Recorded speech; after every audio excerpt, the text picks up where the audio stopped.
Hey guys, today we're going to learn how to create a very simple house in SketchUp. This is basically our first house together, and we're going to start by using this square tool right over here, the usual one. Up till now you've probably been clicking and dragging on the ground and just letting it go whenever and pulling it up, and then if it doesn't look big enough, you know that you could change all the dimensions by just pushing and pulling, and of course orbiting around and pushing and pulling from the back. So you know that you could push and pull from every size. So theoretically, this could be the start of a house. It looks relatively small, obviously, but big enough.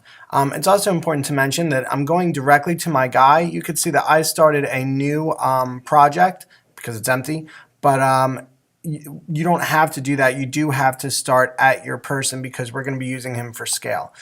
If I click a new tool for you guys, it's called the measuring tool, I can use that to click one corner of this what could be a house, and I can measure it, and you can see that it's 22 feet 6 and 1/16 inch. If you look down here, it's changing now because I just moved the measurement, but if I click that, you can see right here it tells you the length of the house, and you can see that it's quite random. Not only is it 22 feet 6 inches, but it's 1/16 of an inch.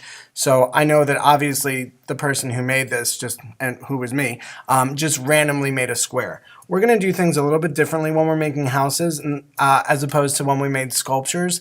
We're going to actually make measured houses. So for example, let's say I click once and release.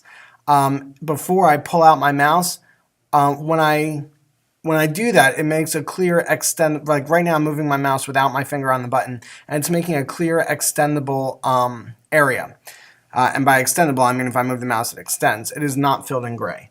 Now, if you look down where it says dimensions, you're going to see that when I type in a number, like 100 feet, comma, 100 feet, which is basically shown to SketchUp by the number 100, and then the apostrophe means feet, the comma means by, and then the number 100 again with the apostrophe, which means feet.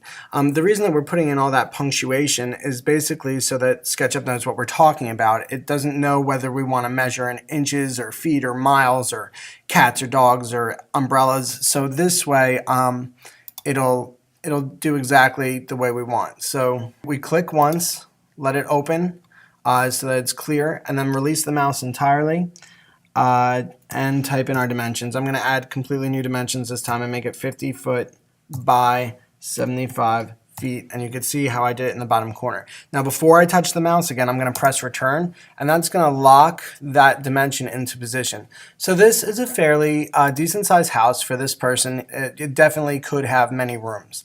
I would say that I'm going to orbit a little bit so you can see that this is not a square, it's a rectangular house.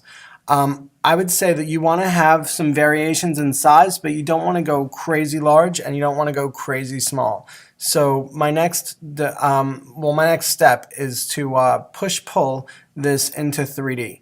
Now the height that you want it to be is determined by how many floors you want the house to be. Each floor is about 10 feet. So I just pulled it up a tiny bit. Now I'm going to type in 20 feet to mean that it's 2 floors high. Press return, and he now has a 2-floor house. Now I just want to show you with the measuring tool what we've done here. To prove that I did it with real dimensions, you can see that if I measure that, it shows 50 in both the bottom corner and next to the measuring tool. If I do it from the other corner, you could see that it measures 75, and if I measure up, it measures 20 feet. So I know all my measurements were done correctly, which is what I'm going to be checking for. This is the difference between a sculpture and something real, like a house that's going to have real dimensions. All right, so now I'm going to use my pencil or drawing or line tool, and I'm going to let it drag along this until I find that light blue kind of midpoint. This is telling me that this is the midpoint of this line. That's why it's blue. So I'm going to click that, and then I'm going to go find the same blue point on the other side, so I know that this is a straight and even line. When I see that I'm on the midpoint, I click it. It's very important that that is a straight line, by the way. If you do something like this, it won't work. So make sure that you're doing it on the midpoints right there. All right. And then we're going to go to our move tool, not our push-pull tool this time, but our move tool, to move the roof up. And this could take a little practice because we want it to be on the blue axis. That means that it's going up. If I were to go like this, I'm going to let go to show you what this looks like. it's going to make our house look weird. But if it's on the blue axis, that basically means it's going straight up. So that's the correct way to make sure it's even. Now, where you want to put it is up to you. If it was like a church, it might be that high. If it was like a common house, it would probably be more like this. This part you don't have to measure. I only wanted you to get a little bit of measuring under your belt. So we're only going to measure the bottoms and height of the houses. All right, so that's our first complete house. It doesn't have any details yet, but it is a complete house. So I'm going to show you one more on the side. I'm going to do this one a little bit quicker because hopefully you're following along. I'm going to leave a little space for maybe a car or a fence or something if they want to put it in. And when I make my next house, I'm going to drag it out and make this one 50 feet by 50 feet. Because again, I want to have a little variation. Okay? Now I can see that that is a 50-foot area. And I'm going to bring this up, and this is going to be a 3-story house because it's a little bit smaller. So 30 apostrophe enter. It goes up 30 feet.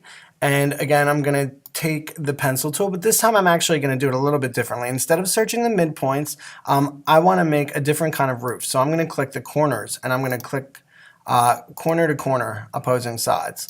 So there you go. Now when I use the move, I'm going to orbit so you can see what's happening. Now when I use the move tool to do the exact same thing and pull it up into 3D and hopefully find that blue axis, I'm going to let go, and you can see that it has like a pyramid roof. So those are 2 different types of roofs that you can start with. And that's it for this tutorial. Stay tuned for the next tutorial, which will show you how to add some details to these pretty boring houses.